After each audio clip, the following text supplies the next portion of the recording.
لما نجيب سيرة الحيوانات القوية يبقى غرير العسل لازم يرشق معاهم. سيبك بقى ان ما عندوش عضلات، وكمان سيبك ان حجمه قلة وعامل زي السفروت، رغم كده فهو ماشي في الغابة بيقول يا غابة ما جابتش راجل. فالثلاث اخوات دول عايزين يردوا اعتبارهم ويرجعوا السيطرة لنفسهم تاني، لكن مفيش فايدة، عمالين يبدلوا مع بعض عليه. اللي يتعب من المحاولة التاني يدخل، ومع ذلك واقف شامخ قدامهم لحد ما بيجيبوا ورا وبياخد بعضه ويخلع. عايز اقولك ان ده مش طفرة ولا حاجة، حرفيا كل اسلافه من النوع ده برضه نفس النظام.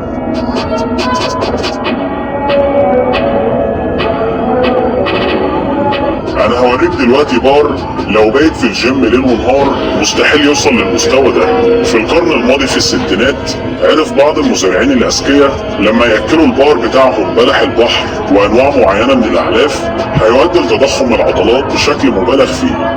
حديثا بقى اكتشفوا سلاله في بلجيكا بيحصل فيها بعض الطفرات الجينيه النادره بتؤدي لزياده كبيره في قطر العضلات، وتسمت بالعضلات المزدوجه.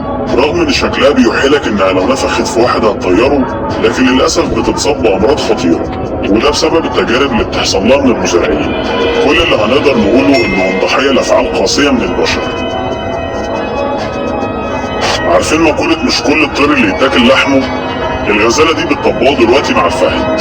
الفهد عمال يقول لها حرمت، وهي تقول له ابدا. يا لهوي، انا حسيت ان الغزاله هي اللي عايزه تفترس الفهد. التمساح ده كان عامل رعب في القرية كلها، فيتفاجئوا الصبح ان في فريق متخصص قدر يسيطر عليه ويتم اسره، وقالوا ان التمساح طوله معدي 5 متر ونص.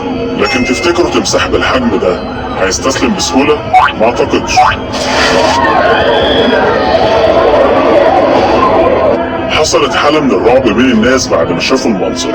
اثناء ما التمساح بيلف ويحني جسمه العربية اللي شايلاه اتكسرت، وده عمل رعب للناس اكتر. حتى الفريق المختص في الأرض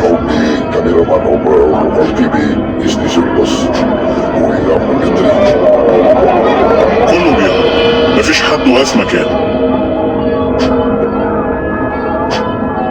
هي الناس دي بتشد ايه كده؟ اوبا، اهو الفيديو ده كفيل يخلينا نعرف قوة أنثى الأسد عاملة ازاي. امال لو كان الأسد نفسه كان ايه اللي حصل؟ الكلب ده حب يثبت للكلاب التانية انه اقوى كلب في العالم، وقدر يسحب وزن 660 كيلو،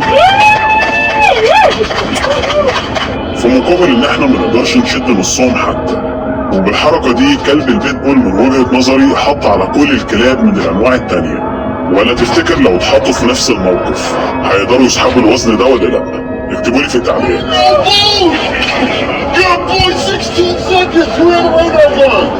تعالى بقى لما اقولك، مش علشان الجاكور فشل قدام غرير العسل يبقى هو ضعيف. ابسولوتلي، الجاكور ده بيتقال عليه قائد التماسيح، والتماسيح نايمة صاحية بتحلم بيه، ومش اي حد من فصيلته يقدر يعمل زيه، زي الاسود مثلا. ولو رجعت ذاكرتك هتلاقي ان مواجهات الاسود مع التماسيح قليلة جدا، عكس الجاكور هو اللي بيروح لهم برجليه في المية، بيتمتع بقوة عض ما تخليش التمساح يتهز في بقه حتى.